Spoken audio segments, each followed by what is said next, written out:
First ever factory outlet Mukunda jewellery KPHB Kothapet Khammam Somajiguda Hanamkonda. నమస్తే, మీరు చూస్తున్న సుమన్ టీవీ. నేను మీ కీర్తి. ముందుగా ప్రేక్షకులందరికీ సంక్రాంతి పండుగ శుభాకాంక్షలు. నాతో పాటు ప్రముఖ ఆధ్యాత్మికవేత్త అనంతలక్ష్మి అమ్మగారు ఉన్నారు. నమస్తే అమ్మా. నమస్తే తల్లి. సంక్రాంతి పండుగ శుభాకాంక్షలు. అమ్మ, మీకు ప్రేక్షకులకి, తెలుగు వాళ్ళు, భారతీయులు ఎక్కడుంటే వాళ్ళందరికీ కూడా సంక్రాంతి శుభాకాంక్షలు. ఎస్, సంక్రాంతి ఒక్కటే కదమ్మా 3 రోజుల పండుగ.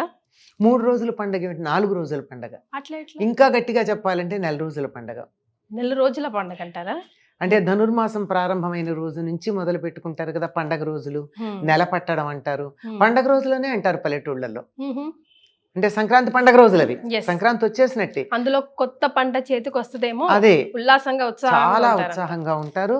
అందరూ కూడా సంవత్సరానికి సరిపడా సంపాదించుకునే రోజులు కూడా ఇవే. బాగా పండించిన వాళ్ళు వాళ్ళ ఇళ్లలో ఉంటుంది. పంటల మీద ఆధారపడే వాళ్ళకు కూడా ఇప్పుడే. ఎందుకంటే గంగిరెద్దుల వాళ్ళు, హరిదాసులు, నూనె కావిళ్ళ వాళ్ళు, జంగమదేవర్లు, విప్ర వినోదులు, కాశీ కావిళ్ళు, ఇలా ఎంతమందో భిక్షాటన మీద జీవితం నడుపుకునేటటువంటి వాళ్ళందరూ. భిక్షాటన అంటే వీళ్ళందరూ బిచ్చగాళ్ళు కాదండోయ్. భిక్షాటన చేస్తూ జ్ఞానాన్ని పంచుతారు. వాళ్ళందరికీ కూడా సంవత్సరానికి సరిపడా ఆదాయం వచ్చేటటువంటిది ఈ రోజులే. అంటే ఇప్పుడు మళ్ళీ అసలు ఇటువంటి వాళ్ళు మనకి ఈ వృత్తుల వాళ్ళు ఉన్నట్టు కూడా తెలియట్లేదు. ఇది ఈ నెల రోజులైతే, ఇప్పుడు మీరు 3 రోజులు అన్నారు, ఇది 4 రోజులు అని చెప్పాను. మొదటి రోజు భోగి, రెండో రోజు సంక్రాంతి, మూడో రోజు కనుము, 4వ రోజు ముక్కనుము. అసలు ఇది మనకి ఇప్పుడు ఎక్కడా కనపడను కూడా కనపడట్లేదు. తెలియదు.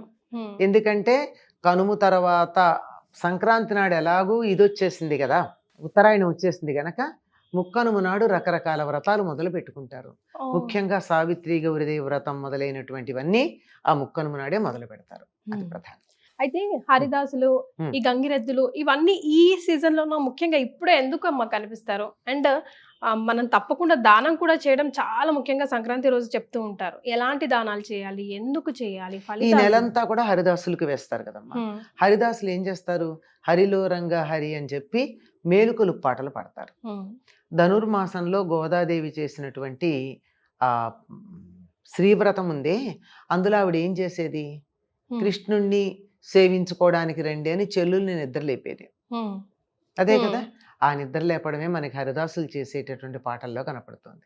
వాళ్ళు ఏమి మొత్తం అంతా కూడా విష్ణు సంబంధమైన కీర్తనలు పాడడమే వింటాం కానీ అమ్మవారికి సంబంధించినవి కానీ శివుడికి సంబంధించినవి కానీ పాడడం మనం గమనించాం. ఎందుకంటే ఇదంతా విష్ణు భక్తి పొంగి పొర్లేటటువంటి కాలం ఇదంతా. అందుకని వాళ్ళందరూ కూడా హరిదాసులు, విష్ణువు యొక్క దాసులుగా, మేము లేచాము భగవంతుని చేరుకోవడానికి జాగృతమయ్యాము, మీరు కూడా లేవండి అని అందరినీ నిద్ర లేపడానికి వస్తారు. ఈ నెల రోజులే వస్తారు వాళ్ళందుకు. అదే ఆ కృష్ణుడు పాలించింది కూడా గోవుల్ని గనక గో సంపదకు అభివృద్ధి చేసేటటువంటి కాలంగా కూడా దీన్ని మనం చెప్పుకుంటాం. కృష్ణుడికి ఇష్టమైనది ఏమిటంటే గోవుల్ని పెంచితే ఆయనకి ఇష్టం. ఆవులన్నిటినీ తిప్పలేరు గనక ఒక్క వృషభాన్ని మాత్రమే, అంటే ఒక మగ ఆవు, దాన్ని ఎద్దు, అందరికీ తెలుస్తుందో లేదో అని చెప్తున్నాను నేను, ఎద్దుని మాత్రమే తిప్పుతూ ఉంటారు. అది గంగిరెద్దు. దాని ఆశీర్వాదం చాలా శుభప్రదంగా, ధర్మానికి ప్రత్యేక ఎద్దు అంచేత ధర్మం మన ఆశీర్వదించిందని అనుకోవాలి గంగిరెద్దుని ఆశీర్వదిస్తే. అలాగే ఎందుకు ఇప్పుడు ఎక్కువ వస్తారు అంటే, ఒకటి హరిదాసులైతే ధనుర్మాసం అనే ఉద్దేశం అయితే, ఇప్పుడు పల్లెటూళ్ళల్లో మామూలప్పుడు నా దగ్గర ఏం లేదనుకునే వాడి దగ్గర కూడా కొంత ఇంతో అంతో ధాన్యం ఉంటుంది. పల్లెటూరు వాళ్ళకి ఇప్పుడు వచ్చింది కానీ అలవాటు డబ్బు గురించి. పూర్వం వాళ్ళు పెద్ద క్యాష్ అసలు పెద్ద పట్టించుకునే వాళ్ళు కదా, వాళ్ళకంతా సంపద అంతా ధనమే, ధాన్యమే. ఈ ధాన్యం ఉంటుందేమో, లెక్కాపత్రం లేకుండా వచ్చిన వాళ్ళకి చేతులతో ఎవరు ఇచ్చేవాళ్ళు కాదు, చాటలతో కుంచాలతో పోసేవారు. చేతులు ఇన్నే పడతాయి దోసిలి, అందులో చిన్న చేతులు ఉన్న వాళ్ళకి మరీ ఇంతే పడతాయి కనుక చాటలు అన్నా కానీ లేక పెద్ద కుంచాలు తబలు పెట్టుకుని వాటితో అన్నా పోస్తూ ఉండేవాళ్ళు. అంత ఇచ్చేటటువంటి కాలం. అందువల్ల ఈ వచ్చేవాళ్ళు ఎక్కువ వస్తూ ఉంటారు. సంవత్సరానికి సరిపడా వెళ్ళకుంటుంది. సో ఉదయాన్నే సంక్రాంతి రోజు మనం ఏం చేయాలి, దేని ఎట్లా ఎండ్ చేయాలమ్మా? భోగి నాడు తప్పనిసరిగా అభ్యంగన స్నానాలు చేస్తారు. ఈ రోజున పిల్లలు వాళ్ళు ఎవరు అభ్యంగన స్నానం చేయాల్సినటువంటి పని లేదు, అయిపోయింది కదా తలంటు పోసుకోవడం. ఈ రోజు సాంప్రదాయక కుటుంబాల్లో వాళ్ళు తలస్నానం చేసి పితృతర్పణాలు ఇస్తారు. పితృదేవతలకి. వాళ్ళని ఒకసారి గుర్తు చేసుకుంటారు. ఎందుకు అంటే దక్షిణాయనం పూర్తయిపోయి ఉత్తరాయణం వస్తోంది. దక్షిణాయనం పితృదేవతలకు సంబంధించింది, ఉత్తరాయణం దేవతలకు సంబంధించింది కనుక దక్షిణాయన పుణ్యకాలంలో భూలోకానికి వచ్చినటువంటి దేవతలందరూ ఉత్తరాయణ పుణ్యకాలానికి తమ పని అయిపోయిందని తమ లోకాలకి తాము వెళ్ళిపోతారు. ఆ వెళ్ళిపోతున్నారు కనుక వాళ్ళకందరికీ తర్పణాలు ఇవ్వడం అన్నది పద్ధతిగా ఉంటుంది. అందుకే చాలా మంది ఆ రోజు దానాలు కూడా చేస్తారు. ఎందుకంటే పితృదేవతలకు తృప్తి కోసం అని చెప్పి. ఎవరికి తోచిన దానం వాళ్ళు చేయాలమ్మా. కూష్మాండ దానం సాధారణంగా చేస్తారు. కూష్మాండం అంటే గుమ్మడి పండు. గుమ్మడి పండు అంటే బూడిద గుమ్మడి కాదమ్మా, మామూలు మంచి పండు, మంచి గుమ్మడి. ఎందుకంటే భూమి ఆ ఆకారంలో ఉంటుంది. మనకి పైకి కనపడేది గుండ్రగా కలిసినట్టున్నా దాన్ని భాగాలుగా చేస్తే 27 భాగాలుగా వస్తుంది. అవే మనకి నక్షత్రాలుగా చెప్తూ ఉంటారు, పర్వాలు అంటూ ఉంటారు. గీతలు ఉంటాయి, మన గీతలు మనం గీసుకుంటే ఉంటాయి, లేకపోతే లేదు, కానీ మామూలుగా అయితే అట్లా ఉంటుంది అని. అటువంటి దాన్ని ఒక గుమ్మడి పండు దానం ఇచ్చినట్టయితే భూమండలం దానం ఇచ్చినంత ఫలితం ఉంటుంది అంటారు. మరి ఇప్పుడే ఎందుకు ఇంత ప్రధానం అంటే భోగి నాడు భూలోకానికి వస్తాడు బలిచక్రవర్తి. భోగి అంటే భోగము అంటే పడగ, భోగి అంటే పడగ కలిగింది. పడగ కలిగింది ఏమిటి? పాము. ఆయన భూలోకం, పాతాళ లోకం నుంచి నాగలోకం అక్కడ కదా ఉండేది, అక్కడి నుంచి వస్తాడు ఆయన ఆ రోజు బలిచక్రవర్తి. 3 రోజులు ఉంటాడు. అందుకని తప్పనిసరిగా వీలైనంత దానాలు చేయాలి. ఆయన చేసిన దానం ఏమిటి? విష్ణుమూర్తికి మొత్తం భూమండలం అంతా ఇచ్చేశాడు. అందుకని అంతటి దానం ప్రధానంగా ఉంటుంది. ఇంకా కొంతమంది ఇళ్లల్లో అయితే బాగా ఒకప్పటి సంప్రదాయం కొనసాగాలి అనే తాపత్రయం ఉన్నటువంటి వాళ్ళ ఇళ్లల్లో అయితే ఈనాడు తప్పనిసరిగా పితృకార్యం కూడా చేసేవాళ్ళు ఉన్నారు. అంటే పూర్తిగా తద్దినం పెట్టినంత పూర్తిగా కాకపోయినా కొంతవరకు పితృదేవతలకి తర్పణాలు ఇవ్వడం, నువ్వులు వదిలిపెట్టడం, బ్రాహ్మణులకు భోజనం పెట్టడం, బట్టలు పెట్టడం, ఇలాంటివన్నీ చేస్తారు. అంటే పితృదేవతల ప్రీత్యర్థం.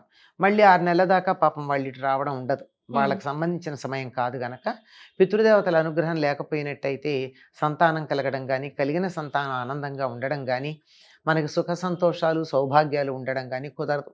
చాలామంది దేవుళ్ళని పూజిస్తే చాలు అనుకుంటారు. దేవుళ్ళని పూజించాలి, సందేహం ఏమీ లేదు, కానీ చాలు అన్నది తప్పు. పితృదేవతల్ని కూడా ఆరాధించాలి. దానికి సంబంధించిన దాంట్లో ప్రధానమైంది సంక్రమణం. అన్ని సంక్రమణాలకి చేస్తారమ్మా చాలా వాళ్ళు. ఇది మాత్రం తప్పనిసరిగా చేయడం ఉంటుంది. కొన్ని ఆచారాల్లో కొన్ని చోట్ల ముఖ్యంగా ఈ తెలంగాణ జిల్లాలో చూసుకుంటే అమ్మ, మంచి రోజులు కావు, కీడు దినాలు, పీడ దినాలు అని చెప్తూ ఉంటారు. యమకూరలు తెరుచుకొని ఉంటాయి. చాలా మంది చనిపోతారు. చనిపోయిన వాళ్ళు కూడా ఈ సంక్రాంతి 3 రోజుల్లో చనిపోతే డైరెక్ట్ గా స్వర్గానికే వెళ్తూ ఉంటారు అంటారు. నిజమేనా? అమ్మా, యముడి కోరలుగా చెప్పబడేటటువంటి వాటిల్లో వసంత ఋతువును శరదృతువే. ఇవి పీడ దినాలను కూడా అంటారు. ఎందుకంటారంటే దక్షిణాయనం అనే ఉద్దేశంతో అంటారు. చలి ఉంటుంది, బాగా ఇబ్బందికరంగా ఉండేటటువంటి కాలం అన్న ఉద్దేశంతోనే. అందుకే అది పోవడం కోసమే మనం ముందు రోజు అంటే భోగినాడు నువ్వులు పెట్టుకుని, నువ్వుల నూనె రాసుకుని, నువ్వులు వేసిన నీళ్లతో స్నానం చేయడం అన్నది ఆ శని పరిహారార్థం అని. ఆ పీడ రోజులు పోయాయనడానికి సంకేతంగానే ఈ రోజు పండగ చేసుకుంటాం. అయితే అమ్మ, మనం పిల్లలందరూ కూడా గాలిపటాలు ఎగరవేయడం చూస్తారు కదా, దాని వెనకాల ఏమైనా సైన్స్ ఉందా? అది మన ఎంజాయ్మెంట్ మాత్రమేనా? ఈ గాలిపటాలు ఎగరేయడం అన్నది మీకు ఈ తెలంగాణ ప్రాంతంలోనే ఉందమ్మా, ముఖ్యంగా భాగ్యనగరంలో. ఇక్కడ ఒక ప్రత్యేకం ప్రదేశం ఉంది, నేను పేరు మర్చిపోయాను కానీ, అక్కడికి వెళ్ళి కానీ గాలిపటం ఎగరేస్తే ఆ గాలిపటం ఎట్లా వెడుతుందో దాన్ని బట్టి ఈ సంవత్సరం ఋతుపవనాలు ఎట్లా ఉంటాయో లెక్క కడతారట వాళ్ళు. దాన్ని అది వెళ్ళే డైరెక్షన్ బట్టి గాలి వాలుకి పెడుతుంది కదా. ఇప్పుడు మీరు గాలిపటం ఇలా ఎగరేశారు, ఇటు గాలి ఉంటే ఇటు ఎడుతుంది, ఇటు గాలి ఉంటే ఇటు పెడుతుంది, అంతే కదా. ఆ వెళ్ళేటటువంటి దాంట్లో పర్టికులర్ గా సంక్రాంతి మధ్యాహ్నం సమయంలో దాన్ని బట్టి ఈ పంటల గురించి, వానల గురించి నిర్ణయం చేయడం అనేది ఉంది అంటారు. మరి ఇప్పుడు అలా నిర్ణయించగలిగినటువంటి వాళ్ళు ఉన్నారో లేదో తెలియదు. ఒకప్పుడు ఉండేవారు, ఇప్పుడు కూడా గాలి వాలు తెలియడానికి. ఎందుకంటే ఇక నుంచి గాలి వాలు తెలుస్తుంది. మన హిందీలో ఏమంటున్నాం, ఈ పతంగ్ అంటాం, అంతే కదా. పతంగ్ అంటే ఆకాశంలో ఎగిరేటటువంటిది. పక్షి అని అర్థం ఉంది, సూర్యుడు అని అర్థం ఉంది. పతంగు అంటే సూర్యుడి యొక్క గమనం దిశను తెలియజెప్పేది అని. అంతకు ముందు రోజు దాకా ఆ తోక ఇటుపక్కకి తల ఇటుపక్కకి ఉండేటటువంటి గాలిపటం ఈనాటి నుంచి తల ఇటుపక్కకి తోక ఇటుపక్కకి వెడుతుంది, గమనించుకోండి అని చెప్తారు. అంటే గాలివాల అలా ఉంటుందిట. మరి ఇప్పుడు ఇట్లా ఉందో లేదో, వాతావరణంలో వచ్చిన అనేక మార్పులు, మనం ప్రకృతితో చేసినటువంటి అనేక పిచ్చి పిచ్చి ప్రయోగాలు, వీటి కారణంగా అట్లా జరుగుతుందో లేదో ఎవరన్నా గమనించి చెప్తే బాగుంటుంది. చెప్పడం మాత్రం విషయం అది. ఎస్, ఇక్కడ మీరు పిల్లలందరినీ పెద్దల్ని కూడా హెచ్చరించాలమ్మా. లాస్ట్ టైం చాలా చాలా దారుణాలు జరిగాయి. కొంతమంది మీ గాలిపటం వెనకాల పరిగెత్తు పైనుంచి పడిపోవడం, కొంతమంది ఆ దారం చాలా తేజుగా చైనా నుంచి వచ్చిన దారం యూజ్ చేసి మెడలే తెగిపోవడం, అట్లాంటి చిన్న హెచ్చరిక. అమ్మా, ఆనందించటం అనేది ఆనందంగా ఉండాలి కానీ విషాదంగా మారకూడదు. అతి సర్వత్ర వర్జయేత్ అంటారు.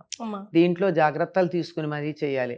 ఏ విధంగా అయితే దీపావళికి మనం జాగ్రత్తలు తీసుకుంటే చాలా చెప్పగా ఈ మధ్య దీపావళి సమయంలో దారుణాలు తగ్గాయి కదా, చాలా తగ్గాయి. చెప్పగా అందుకే చెప్తున్నాము, పతంగులు ఎగరేసుకోండి, ఆనందంగా ఉండండి. కానీ పతంగు కట్టేటటువంటి తాడుని మాంజా అంటారు.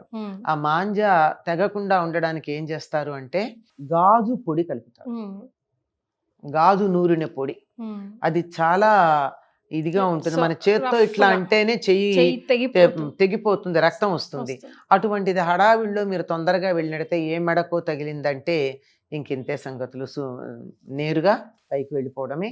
అదొకటే కాదమ్మా, దానికోసం పరిగెడుతూ పడేవాళ్ళు, డాబా మించి వెడుతూ డాబా మించి దూకేసినటువంటి వాళ్ళు, ఇలాంటి వాళ్ళు మనం చూస్తూ ఉంటాం. దేంట్లో కూడా అతి ఉండకూడదు. దీనన్నిటికీ కూడా మించి ఇది మెడకి తగలడం ఒకటి ప్రధానంగా ఉండేటటువంటిది. వీటితో పాటుగా ఎలక్ట్రిక్ వైర్ల విషయంలో జాగ్రత్తగా ఉండాలి.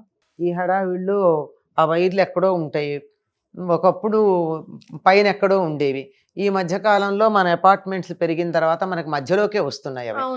ఈ మధ్యలోకి వచ్చేటటువంటి ఈ వైర్లలో ఎక్కడన్నా కొంచెం తేడా ఉన్నట్టయితే అది ముందు బాగానే ఉంటుంది, కానీ మాంజా తగిలితే మాంజాకి కోసే గుణం ఉంది కనుక పైన ఉన్నటువంటి ఆ కవరింగ్ పోయి లోపలిది బయటకు వచ్చే ప్రమాదం ఉంది. ఎలక్ట్రిక్ షాక్స్, ఈ సమయంలో ఎలక్ట్రిక్ షాక్స్ వల్ల పోయిన వాళ్ళ సంఖ్య కూడా ఉంది. జీవితం చాలా విలువైంది, పతంగు కన్నా విలువైంది జీవితం. పతంగి ఎంతమ్మా కాదు.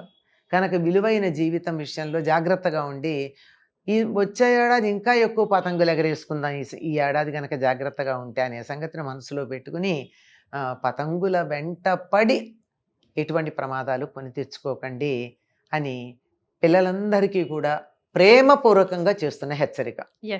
పెద్దలు కూడా ఒక కంట కనిపెడుతూ ఉండాలి. పెద్దవాళ్ళు కనిపెట్టాలండి, అక్కడే వస్తుంది సమస్య. పెద్దవాళ్ళు టీవీలు చూసుకుంటూను సెల్ ఫోన్లలో మాట్లాడుకుంటూను కూర్చోకూడదు. పిల్లల్ని స్వేచ్ఛగా వదిలిపెట్టాలి. గాలిపటం దానికే సంకేతం, స్వేచ్ఛగా వదిలిపెట్టాలి. కానీ కింద ఆ చెక్కి ఉందే అది మన చేతిలో ఉండాలి. అది మన చేతిలో ఉన్నట్టు వదిలిపెట్టాలి. పిల్లల్ని వదిలిపెట్టాలి, ఒక కంట కనిపెట్టాలి. ఇది గాలిపటం, అది కూడా సూచిస్తుంది మనకి. అది వెరీ వెల్ సెడ్ అమ్మా. మరొకసారి సంక్రాంతి శుభాకాంక్షలు అందరికీ కూడానమ్మా. సంక్రాంతి శుభ సంక్రాంతి కావాలి అని కోరుకుంటున్నాను. ధన్యవాదాలు.